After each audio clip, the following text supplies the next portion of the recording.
यह कहानी है बलरामपुर गांव की। यहाँ हरिकिशन नाम का एक बहुत ही कंजूस किस्म का आदमी रहा करता है, जो पेशे में एक किराने दुकान का मालिक है।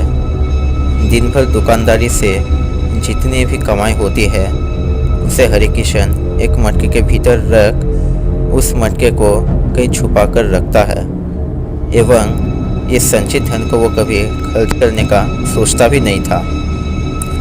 हरिकिशन की पत्नी राधा उसके इस कंजूसपन से काफ़ी परेशान रहती और राधा के बार बार समझाने पर भी हरिकिशन अपने आदत से बाज नहीं आता और इस बात में दोनों पति पत्नी में हमेशा आनातानी लगी रहती थी। यहाँ तक कि हरिकिशन अपने दाढ़ी बाल काटना तो दूर, बीमार पड़ने पर भी पैसे खर्चने को नहीं सोचता था। लेकिन एक दिन हरिकिशन को बहुत तेज़ बुखार आए और यह कोई साधारण बुखार नहीं थी। इसके बावजूद भी वह वैद्य को बुलाने से साफ इनकार कर देता है, क्योंकि पैसे जो खर्चने होंगे उन पर। शाम तक बुखार अपने चरम सीमा तक पहुंचती है और रात भर तड़पने के बाद कुछ समय पश्चात हरिकिशन अपनी आखिरी सांस छोड़ता है। अब हरिकिशन की पत्नी राधा अकेले रहा करती है और अपने पति के इतने पैसे बचाए रखने पर उसको अलग कोई काम भी नहीं करना पड़ता।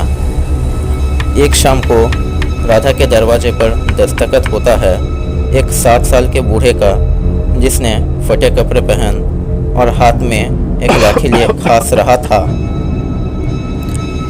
एवं कुछ देर खांसने के बाद कहता है कि उसे बाहर बहुत ठंड लग रही है और आश्रय के लिए याचना कर सुबह चले जाने का वादा करता है। राधा थोड़ी डरी हुई थी, लेकिन उम्र अधिक होने पर वह हाँ कर देती है और रात को दोनों खाकर करीब 10 बजे सो जाते हैं।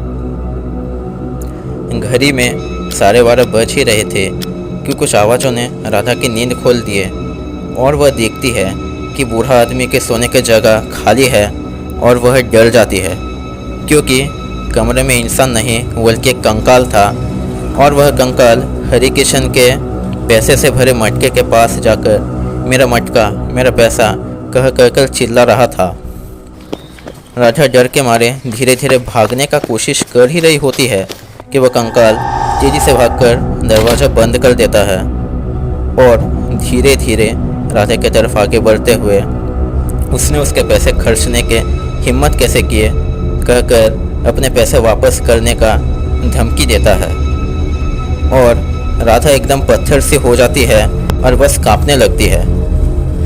वह राधा के करीब पहुंच ही चुका था कि अचानक से राधा जाग जाती है और वह देखती है कि भोर की सूरज की किरणें खिड़की से उसके मेज पर पड़ रहे थे और उसको होश आता है कि यह एक बुरा सपना है, मगर पैसे से भरे मटके के पास जाने का वह कभी हिम्मत नहीं करती।